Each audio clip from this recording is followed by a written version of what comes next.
Hello, boys and girls. Today's story is called Gaston. And Gaston was written by DiPucchio. And the pictures were drawn by Christian Robinson. And here we have the first page.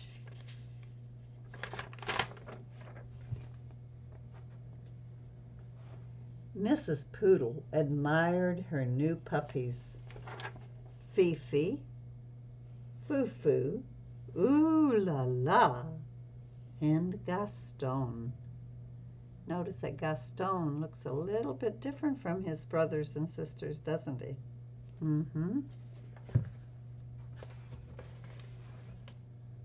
Would you like to see them again? Fifi, Foo-Foo, Ooh La La, and Gaston. Perfectly precious, aren't they? Mrs. Poodle thought so, too. The puppies grew as puppies do. They were no bigger than teacups.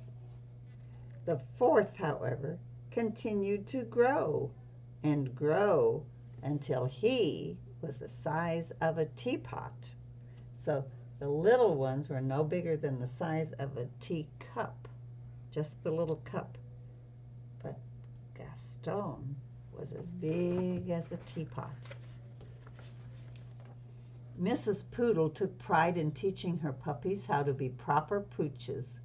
They were taught to sip, never slobber. Good, well done, very nice, nice try.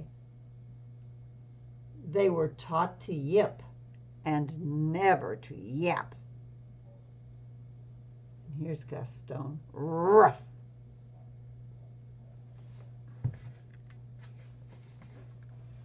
And they were taught to walk with grace, never ever race. Tip-toe, tippy-toe, whoa!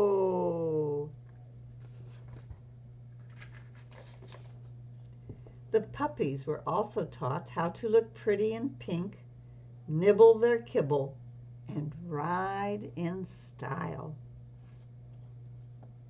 Whatever the lesson, Gaston always worked the hardest, practiced the longest, and smiled the biggest. And here's Gaston.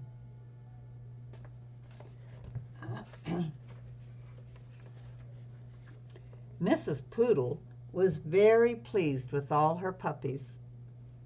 Fifi, Foo-Foo, Ooh La La, and Gaston. Spring arrived and the proud mother was eager to show off her darlings. She took them to the park for their very first stroll in public.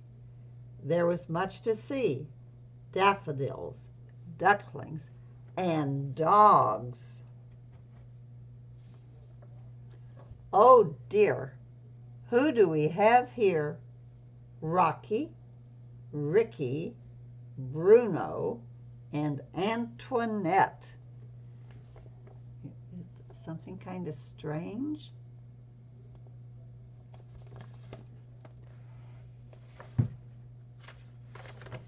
And here they are again. Ricky. This is Rocky, Ricky, Bruno, and Antoinette.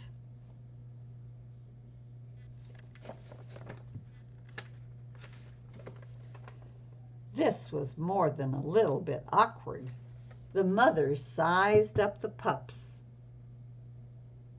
The pups sized up each other.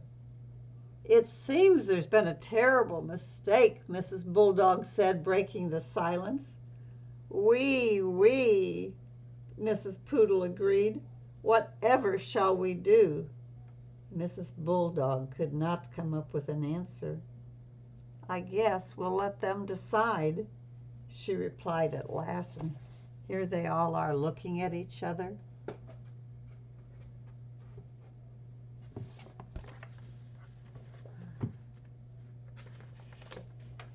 Gaston and Antoinette were young, But even they could see that something had been a mix-up.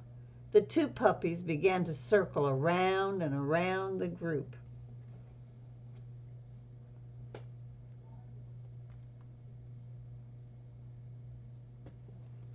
Gaston walked with grace. Antoinette raced. Gaston yipped, but Antoinette yapped. And when they finally came to a stop, the puppies had traded places. There, that looked right. So here's Gaston now with the other group, and Antoinette is over with this group. That evening, Antoinette tried to fit in with her new sisters, but she did not like anything proper or precious or pink. Phooey! On the other side of town, Gaston tried to fit in with his new brothers, but he did not like anything brutish or brawny or brown. Ick!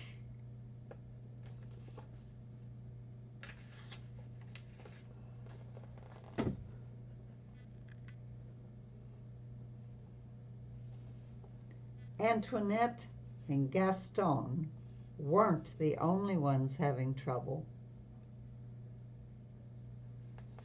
So were the parents, and so was the other family of dogs.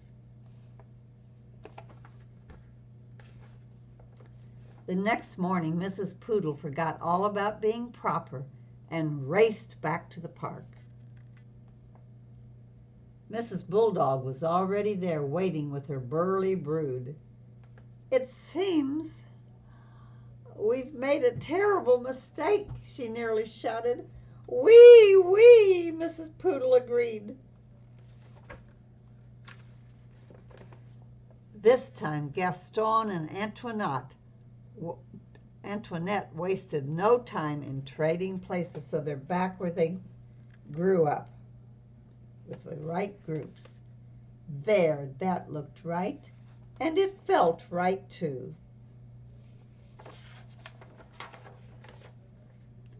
From that day forward, the families met in the park every afternoon to play.